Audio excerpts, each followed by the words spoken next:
ಪೂಜ್ಯಾಯ ರಾಘವೇಂದ್ರಾಯ ಸತ್ಯಧರ್ಮರತಾಯ ಚ ಭಜತಾಂ ಕಲ್ಪವೃಕ್ಷಾಯ ನಮತಾಂ ಕಾಮಧೇನುವೆ. ನಮ್ಮೆಲ್ಲರ ಜೀವನದಲ್ಲಿ ಶುಭ ಸಮೃದ್ಧಿ ಆರೋಗ್ಯ ಸಿಗಬೇಕಂದ್ರೆ ಲಕ್ಷ್ಮಿ ಆಶೀರ್ವಾದ ನಮಗೆ ಸಿಗಬೇಕು.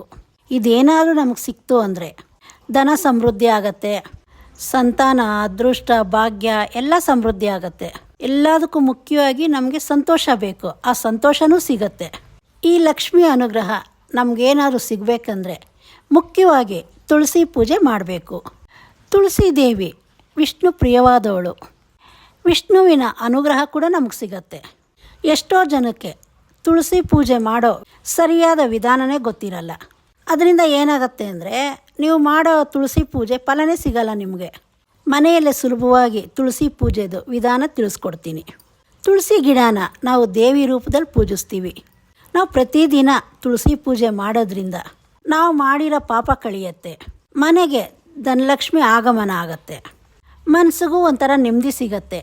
ಪೂಜೆ ಮಾಡೋದಕ್ಕಿಂತ ಮೊದಲು ನೀವೇನಾದರೂ ಭೂಮಿಯಲ್ಲೇ ತುಳಸಿ ಗಿಡನ ಹಾಕಿದರೆ ಅದು ಪೂರ್ತಿ ಅಲ್ಲಿ ಸುತ್ತು ಸ್ವಚ್ಛ ಮಾಡ್ಕೊಳ್ಳಿ. ಅದರ ಸುತ್ತು ಹಸುದು ಗಂಜಲ ಹಾಕಿ ಮತ್ತು ಸಗಣಿ ಹಾಕಿ ಸಾರಿಸಿ ಅದ್ರ ಮುಂದೆ ಒಂದು ಚಿಕ್ಕದಾಗಿ ಒಂದು ರಂಗೋಲಿ ಹಾಕಿ ತುಳಸಿ ಗಿಡಕ್ಕೆ ನೀರು ಹಾಕಿ ಹೂವು ಕುಂಕುಮ ಅಕ್ಷತೆ ಎಲ್ಲ ರೆಡಿ ಮಾಡಿ ಇಟ್ಕೊಳ್ಳಿ. ನೀವು ತುಳಸಿ ಏನಾದರೂ ಬೃಂದಾವನದಲ್ಲಿ ಇಟ್ಟಿದ್ರೆ ಬೃಂದಾವನಕ್ಕೆ ಅರಶಿನ ಕುಂಕುಮ ಎಲ್ಲ ಇಕ್ಕಿ ತುಳಸಿ ಗಿಡಕ್ಕೂ ಅರಶಿನ ಕುಂಕುಮ ಇಡಿ.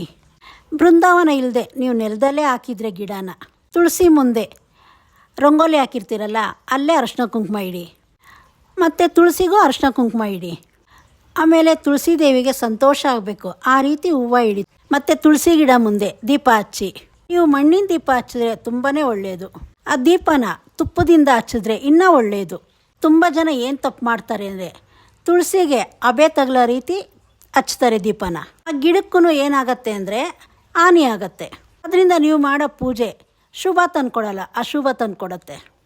ತುಳಸಿಯಿಂದ ಸ್ವಲ್ಪ ದೂರ ದೀಪ ಇಟ್ಬಿಟ್ಟು ಅದ್ರ ಕೆಳಗಡೆ ಒಂದು ಚಿಕ್ಕ ಹಲಗೆ ಇಲ್ಲ ಒಂದು ಪ್ಲೇಟ್ ಏನಾದರೂ ಅದ್ರ ಕೆಳಗಡೆ ಇಕ್ಕಿ ದೀಪ ಹಚ್ಚಿ. ಮತ್ತು ನಿಮ್ಮ ಕಷ್ಟನ ಆ ದೇವಿ ಮುಂದೆ ಹೇಳ್ಕೊಂಡು ಅಲ್ಲಿ ಇರೋ ಅಕ್ಷತೆನ ತೆಗೆದು ತುಳಸಿಗೆ ಹಾಕಿ.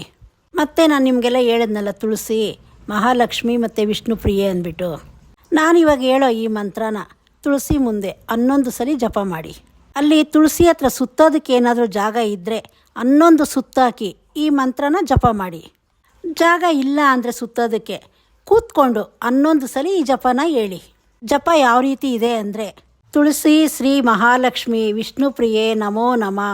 ಇದನ್ನೆಲ್ಲಾದರೂ ಒಂದು ಕಡೆ ಬರೆದಿಟ್ಕೊಳ್ಳಿ. ನೀವು ಯಾವಾಗ ಪೂಜೆ ಮಾಡಿದ್ರು ಈ ಮಂತ್ರನ ತುಳಸಿ ಮುಂದೆ ಹೇಳ್ರಿ. ಇದ್ರ ಪ್ರತಿಫಲ ನಿಮಗೆ ಬೇಗ ಸಿಕ್ಕಬೇಕು ಅಂದರೆ ಬೆಳಗ್ಗೆ ಬ್ರಾಹ್ಮಿ ಮುಹೂರ್ತ 5 ಗಂಟೆಯಿಂದ 6 ಗಂಟೆ ಒಳಗಡೆ ಪೂಜೆನ ಮಾಡಿ. ಬೆಳಗ್ಗೆ ಬೇಗ ಎದ್ದು ಮಾಡೋಕ್ಕಾಗಲಿಲ್ಲ ಅಂದರೆ ಸಾಯಂಕಾಲ 6 ಗಂಟೆಯಿಂದ 7 ಗಂಟೆ ಒಳಗಡೆ ಮಾಡಿ, ಗೋಧೂಳಿ ಸಮಯದಲ್ಲಿ. ಇದು ನೀವು ಪೂಜೆ ಮಾಡೋದಕ್ಕೆ ತುಂಬಾ ಒಳ್ಳೆಯ ಸಮಯ. ಈ ಸಮಯದಲ್ಲೇ ದೈವಶಕ್ತಿ ಜಾಸ್ತಿ ಇರೋದು. ಈ ಪೂಜೆನ ಶುಕ್ರವಾರ ಮಂಗಳವಾರ ತಪ್ಪದೇ ಮಾಡಿ. ಇದನ್ನು ನೀವು ದಿನ ಮಾಡೋಕ್ಕಾಗಲಿಲ್ಲ ಅಂದರೂ ಶುಕ್ರವಾರ ಮಂಗಳವಾರ ತಪ್ಪದೇ ಮಾಡಿ. ಅಮಾವಾಸ್ಯೆ ಪೌರ್ಣಮಿ ಈ ದಿವಸನೂ ತುಂಬ ಒಳ್ಳೆಯದು. ಆಮೇಲೆ ಮುಖ್ಯವಾದ ಇನ್ನೊಂದು ಏನಂದರೆ ರಾತ್ರಿ ಹೊತ್ತು ತುಳಸಿ ಗಿಡಕ್ಕೆ ಕೈ ಹಾಕಬೇಡಿ. ಎಲೆ ಕಿತ್ಕೊಳ್ಳೋದಾಗಿರ್ಬೋದು ಈ ರೀತಿ ಎಲ್ಲ ಮಾಡೋಕ್ಕೆ ಹೋಗಬೇಡಿ. ನೀವು ಈ ರೀತಿ ಮಾಡ್ಕೊಂಬಂದರೆ ನಿಮ್ಮ ಮನೆಯಲ್ಲಿ ಯಾವುದೇ ನೆಗೆಟಿವ್ ಎನರ್ಜಿ ಇದ್ರೂ ಅದೆಲ್ಲ ಕಿತ್ತು ಬಿಸಾಕತ್ತೆ, ಮತ್ತು ಆಯುಸ್ಸು ಆರೋಗ್ಯ ಎಲ್ಲ ಸಿಗತ್ತೆ. ಆಮೇಲೆ ನಾನು ಮುಖ್ಯವಾಗಿ ನಿಮ್ಗೆ ಹೇಳೋದ್ನಲ್ಲ, ವಿಷ್ಣು ಮಹಾಲಕ್ಷ್ಮಿದ ಅನುಗ್ರಹ ನಿಮಗೆ ಸಿಗತ್ತೆ. ಇವರಿಬ್ಬರು ಅನುಗ್ರಹ ನಿಮಗೆ ಸಿಕ್ತು ಅಂದರೆ ನಾನು ಇನ್ನೇನು ಹೇಳ್ಬೇಕಾಗೇ ಇಲ್ಲ, ಎಲ್ಲ ಸಿಗತ್ತೆ. ನೀವು ಈ ರೀತಿ ಪೂಜೆ ಮಾಡಿ.